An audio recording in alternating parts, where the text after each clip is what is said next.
ගරු ජනාධිපතිතුමා ගරු කතානායකතුමනි විශේෂයෙන්ම මම හිතනවා මෑත කාලයේ පාර්ලිමේන්තුව තුල දීර්ඝතම කාලයක් මීට කලින් අයවැය ලේඛන විවාදයේදී ඒ අදාළ දින ගණනවත් ලබා දුන්නේ නැති බව ඔබතුමාලා දන්නවා. අපි සම්පූර්ණ දින ගණන් ලබා දීලා විවාදයක් පැවැත්වුවා. ඒ විවාදයේ දෙස බලාගෙන ඉන්නකොට සමහර කරුණු වේදනාවෙන් ඉදිරිපත් කරපු කරුණු තිබුණා. සමහර කරුණු කෝපයෙන් ඉදිරිපත් කරපු කරුණු තිබුණා. සමහර ඒවා සාධනීය කරුණු තිබුණා. අපිට වේදනාවට පත්වීම පිළිබඳව හෝ කෝපයට පත්වීම පිළිබඳව අපිට ඒක පුදුමයක් නෙවෙයි. හන්තානේ ඉඩම් අහිමි වෙනකොට වේදනාවට ලක් වෙන එක ගැන අපිට අලුත් දෙයක් නෙවෙයි. දුකක් තියෙනවා. තියෙනවනේ. ජනාධිපති ලේකම් කාර්යාලයේ තියෙන ෆයිල් එකම. කවුද ඉල්ලුවේ? ආපහු කැන්සල් කරේ කොහොමද? හරි. එනවා කියනකොට දෙන්න බලන් හිටියා. එන්නේ නැහැ කියනකොට කැන්සල් කරා. හරිද මම මේ කියන්නේ ඒ නිසා වේදනාව තේරුම් ගන්න පුළුවන්. කෝපය තේරුම් ගන්න පුළුවන්. හරිද? හැබැයි අපි සාධනීය ලෙස මේ පාර්ලිමේන්තුවේ යම් කරුණු ඉදිරිපත් කරනවා නම් ඒ සාධනීය කරුණු වලින් අපි යහපත් දේ උකහා ගන්න අයහපත් දේ ප්‍රතික්ෂේප කරන්න සූදානම් දේශපාලන ව්‍යාපාරය. ඔව්. අපි මේ ගමන් කරමින් තිබුණු ආර්ථික ගමන තීරණාත්මක ලෙස අලුත් හැරවුමකට භාජනය කළ යුතුයි කියලා විශ්වාස කරන ඒ වෙනුවෙන් වැඩ කරන දේශපාලන ව්‍යාපාරය. හැබැයි අපි ඒ හැරවුම ගන්නේ කොහොමද කියලා අවබෝධයක් සහිත දේශපාලන ව්‍යාපාරය. හරි. ඊටමත් යහපත් අරුබුද වලින් තොර ආර්ථිකයක් අප සතුව තිබෙනවා නම් ඒ හැරවුම ඊටා වේගවත් හැරවුමක් වෙනවා. ආර්ථික ඊටමත් අසීරු තැනක නම් පිහිටෙන්නේ ඒ හැරවුම යම් කාලයක් අරගනිමින් සැලසුම් සහගතව ලබාගත යුතු හැරවුම. එනිසා ඔබ දක්වන කලබලය අපිට ඉතා හොඳින් තේරුම් ගන්න පුළුවන්. අපි ඉතා නිවැරදි ලෙස මේ දීර්ඝ කාලයක් අනුගමනය කරමින් තිබුණ ආර්ථික ප්‍රතිපත්තිය රටටත් ජනතාවටත් හිතකර ලෙස තීරණාත්මක හැරවුම ගන්නවා. හැබැයි ඒ හැරවුම ගැනීමට නම් අපි පළමු කළ යුතු වන්නේ කුමක්ද? මේ තිබෙන ආර්ථික තත්ත්වයේ ස්ථාවර භාවයකට ගෙනෙන එක. ස්ථාවර භාවයකට ගෙනෙන්නේ නැතුව අර්බුද රාශියකට මුහුණ දී තිබෙන ආර්ථිකයක් විශාල හැරවුම් වලට ඔරොත්තු දෙන්නේ නැහැ. හොඳින් තේරුම් ගන්න. රෝද ගිලුණු රථයකට හැරවුම් ගන්න බෑ. ඉස්සෙල්ලා රෝද ටික සවි කර ගන්න ඕනේ. හරිද? නිසා අපි තාමත් සැලසුම් සාගත ලෙස ආර්ථික ස්ථාවර කිරීම සඳහා සැලසුම් කරමින් තිබෙනවා. කුමද්ද තිබුණු ආර්ථිකේ? එක පැත්තකින් අපි නිල වශයෙන් බංකොලොත් භාවයට පත්වෙච්ච රාජ්‍යයක් අපිට ලැබෙන්නේ. නිල වශයෙන් බංකොලොත්. හරිද? නිල වශයෙන් පමණක් නෙවෙයි යථාර්ථයේදීත් අපි බංකොලොත් රාජ්‍යයක් අපිට ලැබෙනවා. ඒ වගේම අපේ ආදායම් සහ වියදම් අතර මම ඔබට කිව්වොත් මේ 2025 අයවැය ලේඛන බැලුවොත් අපේ මුළු ආදායම අපි බිලියන 4999ක් අපේක්ෂා කරනකොට අපේ පොලිය ගෙවීම සඳහා බිලියන 2950ක් අවශ්‍යයි. රාජ්‍ය සේවකයන් වැටුප් ගෙවීම සඳහා බිලියන 1352ක් අවශ්‍යයි.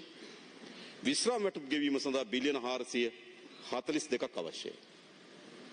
ඒ කියන්නේ මුළු ආදායම රුපියල් බිලියන 4990යි.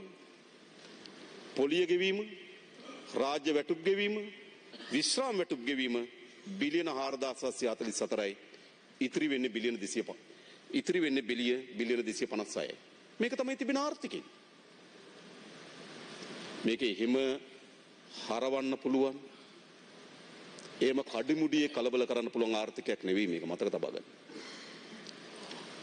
ප්‍රධානම වියදම් පාර්ශ්වයන් තුනටත් සමාන ඊට වඩා පොඩ්ඩක් වැඩි ආදායම සහිත රාජ්‍යයක් අපි වෙත ලැබෙන්නේ. ඒක තමයි මේ වෙලාවේ අපි යමින් තිබෙන ආර්ථික ස්වභාවය. ඒ විතරක් නෙවෙයි. අපි සතු තිබෙන රාජ්‍ය ආයතන ඔබට කීපයක් කියන්න.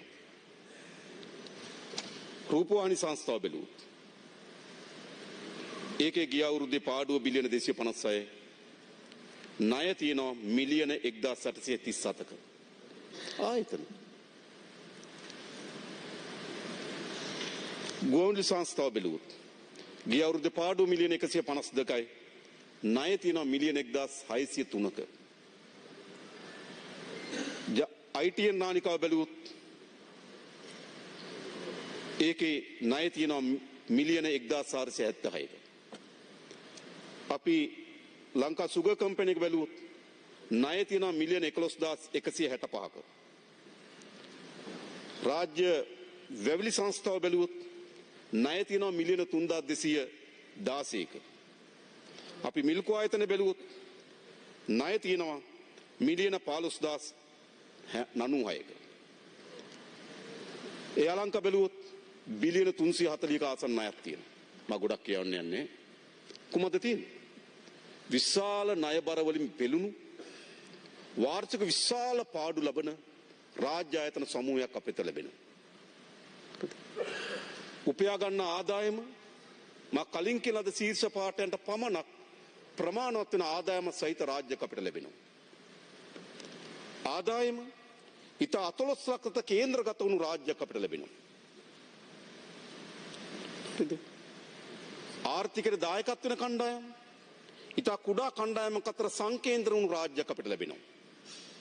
උදාහරණයකට ගත්තොත් අපේ අපනයන ආදායම 90ක් උපයන්නේ අපනයනකරුවන් 10%ක්. අපේ දේශීය ආදායම් දෙපාර්තමේන්තුවේ ආදායම් 69කට ආසන්න ප්‍රමාණයක් ලබා දෙන්නේ ෆයිල් 600කට විතර ආසන්න ප්‍රමාණය. ඒ කියන්නේ මොකක්ද? ආර්ථික ඉතාමත් කුඩා කණ්ඩායමක අතර සංකේන්ද්‍ර වුණු ආර්ථිකයක්. අනිත් පැත්තෙන් ලෝකයේ හැම අපි බංකොලොත් භාවයට පත් වෙච්ච රාජ්‍යයක්. ණය මුදලක් ගන්න බැරි බැංකු පද්ධතිය කෙරෙහි විශ්වාසය බිඳ වැටුණු රාජ්‍ය මූල්‍ය තත්ත්වයන් පිළිබඳව අවිශ්වාසය ගොඩනැගුණු රාජ්‍ය. දැන් මොකද දෙනම් පළමු කරන්න ඕන? පළමු කළ යුතු වන්නේ ආර්ථික ස්ථාවරභාවය නිර්මාණය කර ගැනීම. ආර්ථික ස්ථාවරභාවය නිර්මාණය කර ගැනීමකින් තොරව අපි හැරවුම් ගන්න සූදානම් නැහැ, මතක තබා ගන්න. ආර්ථික ස්ථාවරභාවයක් ඇති නොකොට ඇති කරන සියලු හැරවුමක්ම නරක ප්‍රතිවිපාක ගෙනත් දෙනවා. අපි ඉතා පැහැදිලිව අපේ මැතිවරණ ව්‍යාපාරය තුල අපි අපේ ආර්ථික ස්ථාවර කර ගැනීම සඳහා අපේ ප්‍රමුඛතාවය යොදවන බව අපි පෙන්වුම් කරා. නම් ආර්ථික ස්ථාවරභාවය අපි එනකොට අපි එකඟද නැද්ද, හොඳද නරකද වෙන සංවාදය. අපි එනකොට ජාත්‍යන්තර මූල්‍ය අරමුදලත් එක්ක අවුරුදු 4ක විස්තීර්ණ ණය ප්‍රෝග්‍රෑම් එකක් කරලා වැඩසටහනක් ඇතුළත අපි ඇතුල් වෙලා තිබුණා. දැන් ඔබ කියන අපි හැරවුම ගන්න නම් මොකද කරන්න ඕන? අපිට පාරවල් දෙකක් තීරලා තිබුණා. එක්කෝ එම ජාත්‍යන්තර මූල්‍ය අරමුදලත් එක්ක තියෙන විස්තීර්ණ ණය පාසුකම් වැඩසටහන ඉදිරියට යන්න ඕන. එහෙම නැත්නම් අත්හරින්න ඕන. ඔබ බලාපොරොත්තු වෙන අත්හැරීම. මතක තබා ගන්න. හරිද? ඒ උගුලේ අපි වැටෙන්නේ නැහැ. ඒවා උගුල්. හරිද? අපේ අපේක්ෂාව මොකද අපි දන්නවා. අපේ ආර්ථිකයේ තිබෙන තත්ත්වය අනුව අපි කුඩා ප්‍රමාණයකින් කරගන්න අත්වැරදීම බරපතල විනාශකාරී අත්දැකීම් ගෙන දෙනවා. කොහොද එහෙම ආර්ථිකයක් මේක? ඔගොල්ලෝ මහතුරු පාලනය කරපු රට හොඳයි මේක. අපි පාලනය කරපු රට නෙමෙයි. ඔගොල්ලෝ පාලනය කරපු රට. ඔගොල්ලෝ පාලනය කරපු රට ආර්ථිකයේ කුඩා අත්වැරද්දක් බරපතල ගණයේ ප්‍රතිවිපාක රටටත් ආර්ථිකයටත් උරුම කර දෙන ආර්ථිකයක් අපි වෙමි තිබෙන්නේ. ඒ නිසා ආණ්ඩුවක් ඇටියට අපිට ඔගොල්ලෝ බරපතල වැරදි කරලා බරපතල විනාශයන් කරලා ඇති කරපු ආර්ථිකය යලි ස්ථාවරභාවයට අත්පත් කර ගැනීමේදී අපේ වගකීම තමයි කුඩා ප්‍රමාණිකවත් වරදා ගැනීමක් නොකර ගැනීම. හරිද? අපි ඒක කරලා තියෙනවා. ඒ නිසා අපේ පළමු අභිප්‍රාය උනේ කොතනද? පළමු අභිප්‍රාය උනේ ආර්ථික ස්ථාවරභාවය නිර්මාණය කර ගැනීම.